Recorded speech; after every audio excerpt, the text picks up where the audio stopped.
Hello everyone. Before starting the lesson, try the warm-up. Factor the following perfect square trinomials. If you forget what a perfect square trinomial is, don't worry. These are just simple trinomials, so just factor them like you normally would. Pause the video and try this.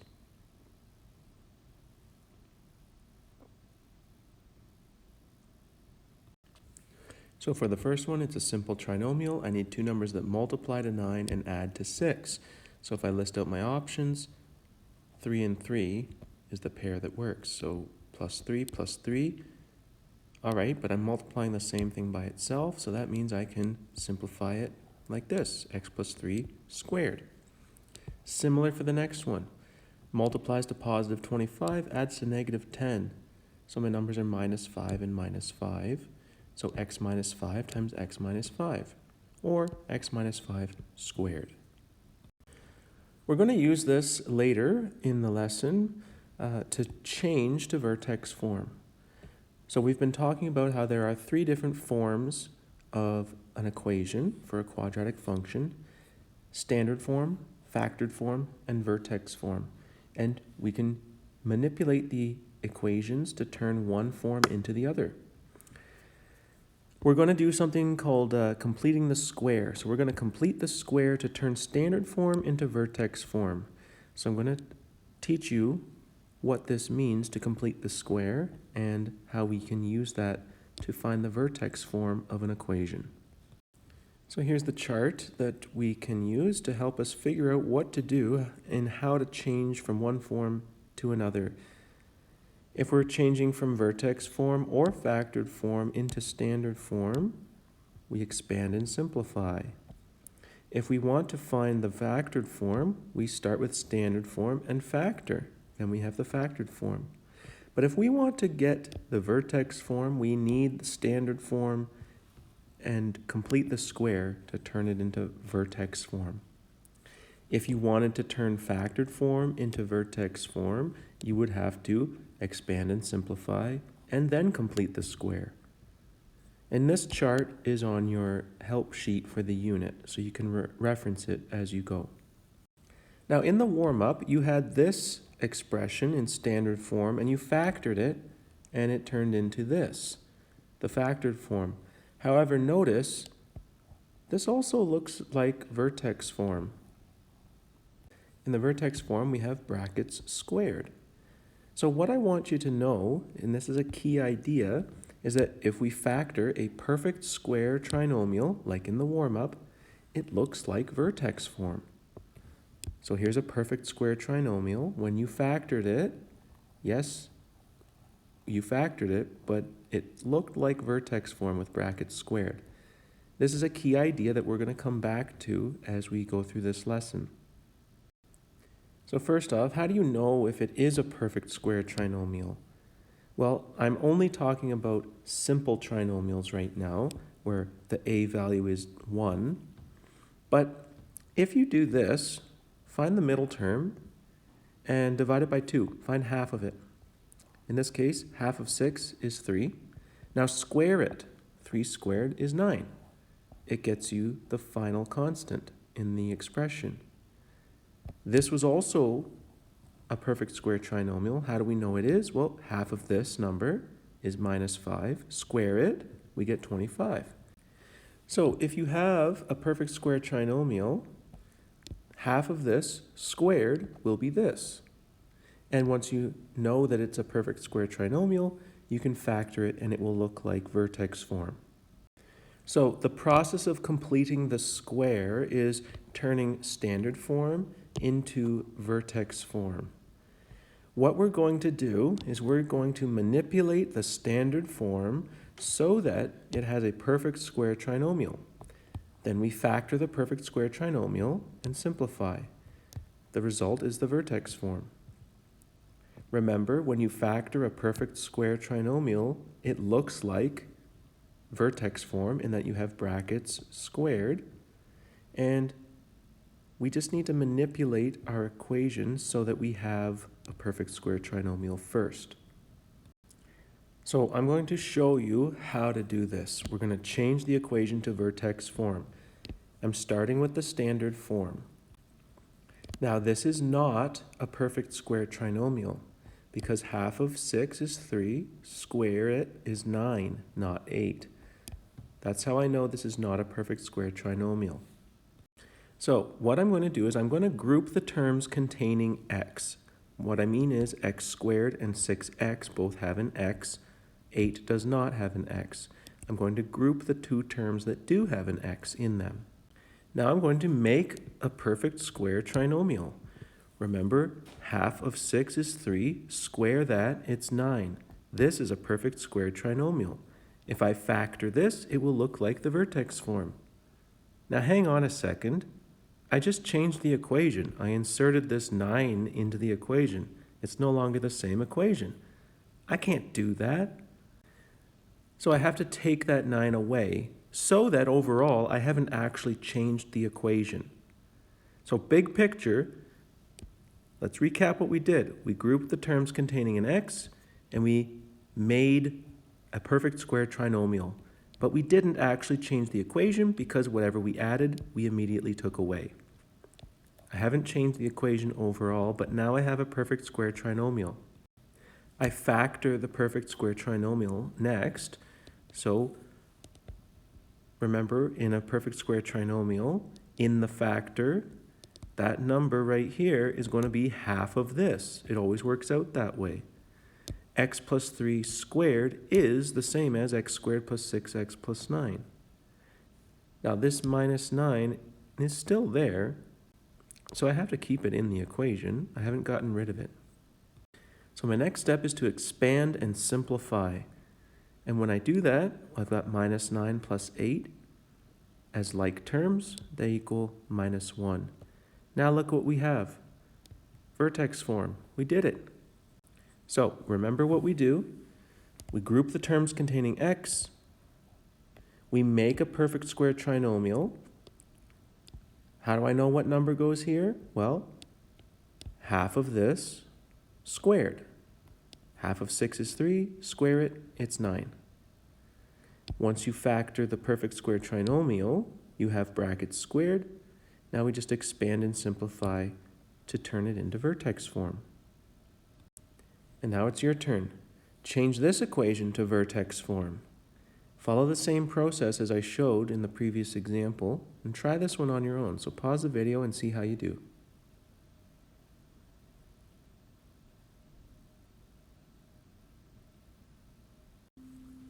Group the terms containing x, make a perfect square trinomial without changing the equation, factor the perfect square trinomial, expand and simplify. If you have trouble with this, and you're not sure where you went wrong, please let me know so that I can help before you move on to the next section. Now I want to show you how to change this equation to vertex form. Notice that I have an a value other than 1. So this looks like a complex trinomial, and I want to turn it into vertex form. Now I'm going to follow the same steps, except there's going to be one extra thing I have to do at the beginning, and it's to take care of this coefficient here, the 3. So I start by grouping the terms containing x just like before, but I also factor out the lead coefficient, whatever it is. Now in this example I'm showing you, 3 is a common factor of 3 and 12, so I get a nice integer value here. However, that may not always be the case. Let's say this was minus 11. Well, this number would just be whatever minus 11 divided by 3 is. So it might not be a nice number, but just so that the numbers look nice on the screen here for you, I'm making this also divisible by 3. Okay, so group the first two terms containing x just like before, but also factor out whatever the leading coefficient is. So how did I know it was x squared minus 4x here? Well, think 3 times x squared is 3x squared. 3 times minus 4x is minus 12x. So I'll stress this one more time. Group the terms containing x and factor out whatever the lead coefficient is, even if you don't get a nice number right here. Next, we do the same as we did before. We make a perfect square trinomial, but don't change the equation. So half of -4 is -2. Square that, you get 4. So add 4. But then, so as to not change the equation, we take away 4 as well. Then we factor the perfect square trinomial. So x squared minus 4x plus 4 factors to x minus 2 squared. Remember, you don't really have to think about what this number is. It's just half of this all the time. Half of -4 is -2. Next, we expand and simplify. Now just watch this. Because we have that 3 in front of the brackets here, each thing in the brackets is multiplied by 3. So 3 times x minus 2 squared is 3 times x minus 2 squared. 3 times minus 4 is minus 12. So we have to pay close attention to when we expand the brackets out. Now we can simplify. -12 plus 11 is -1. So I turned standard form into vertex form by following this process of completing the square. Now you try it. Change this equation to vertex form. Pause the video and try it.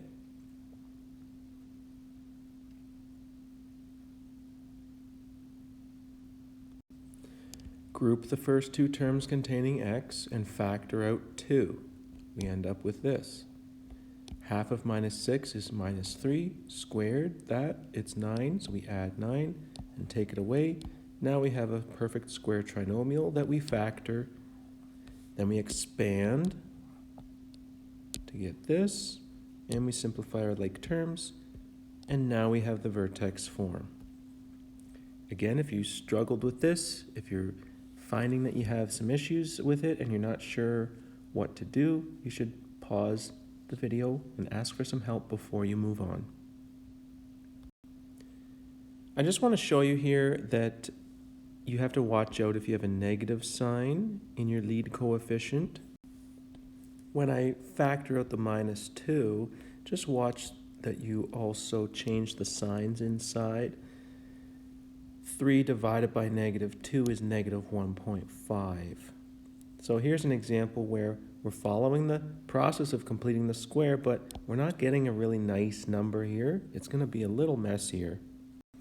Now I still need to make a perfect square trinomial, so half of -1.5 is -0.75, and then I square that, I get 0.5625. So I've got to add 0.5625 and then take it away so I don't change the equation.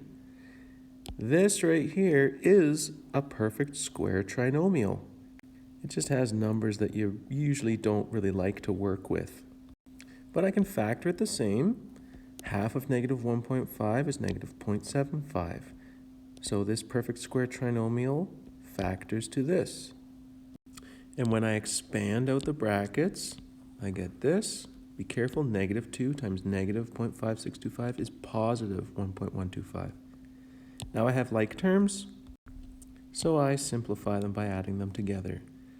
So the numbers aren't as nice looking because they're not integers, but this is the vertex form. And I got it by following the same steps as before. Factor out the lead coefficient for the first two terms, make a perfect square trinomial without changing the equation, factor the perfect square trinomial, then expand and simplify. In this example, we have an application. The path of a ball is modeled by the function h of d equals -d squared plus 2d plus 3, where d is the horizontal distance in meters from a fence, and h is the height in meters above the ground. What is the maximum height of the ball, and at what horizontal distance does it occur? Sketch a graph to represent the path of the ball. So imagine in your mind, there's a ball, it's being kicked or it's being thrown up into the air. It's going to travel horizontally away from a fence, but it's also going to travel up and down, a height above the ground. So the height as a function of distance is equal to this calculation right here. So you're going to try to put together a lot of different things that you've learned about quadratic functions. You need to find what the maximum height of the ball is. So you're going to have to think, what point on a graph would you need to find in order to know the maximum height? It might be helpful if you sketch a graph to represent the path of the ball first. So start with a sketch of this graph and use what you know about the different forms of the equation to help you find some key points as well. I'd like you to pause the video and try as much of this question as you can before you look at my answers. So pause the video and try it.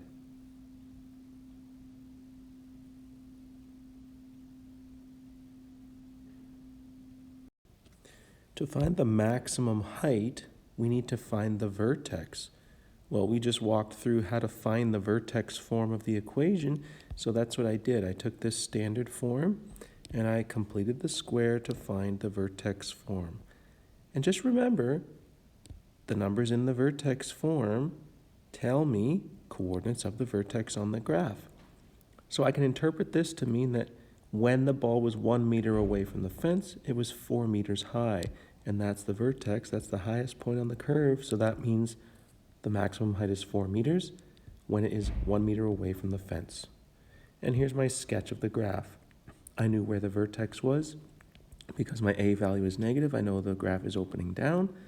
And in the standard form, my constant is 3. That means I know what the y-intercept is. So here I have a sketch. For those feeling up to it, try this challenge question. I want to make a rectangular fenced-in yard for my pony to play outside.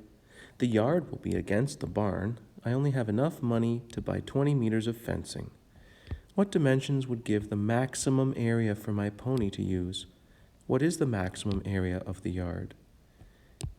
Here's a drawing of the barn with the play yard for the pony beside it. Do you have to put a fence along here? Nope, because that's the wall of a barn. You only need the fence on these 3 sides. We know how much fence we have, 20 meters total, but we want to know what the maximum area we can cover is. So pause the video if you're up for this challenge and try this.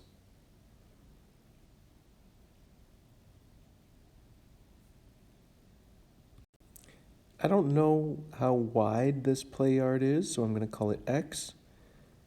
I do know that I have a 20 meters total to fence, so the length would have to be 20 minus the 2 other sides, 20 minus 2x. So if I find the area function, area is width times length, so x times 20 minus 2x, and I expand and simplify that. That's area equals negative 2x squared plus 20x. That's the area function. If I complete the square, I will find the vertex form, which tells me where the maximum area is. The maximum area is 50 meters squared. Now I know that happens when x is 5. So if x is 5, that means the width is 5 meters, and the length is 20 minus 2 times 5, which is 10 meters. So the dimensions are 5 meters by 10 meters. And what is the maximum area of the yard? 50 meters squared. And now it's time to practice. So take what you know about completing the square and apply it to these questions. If you run into issues, please reach out for help.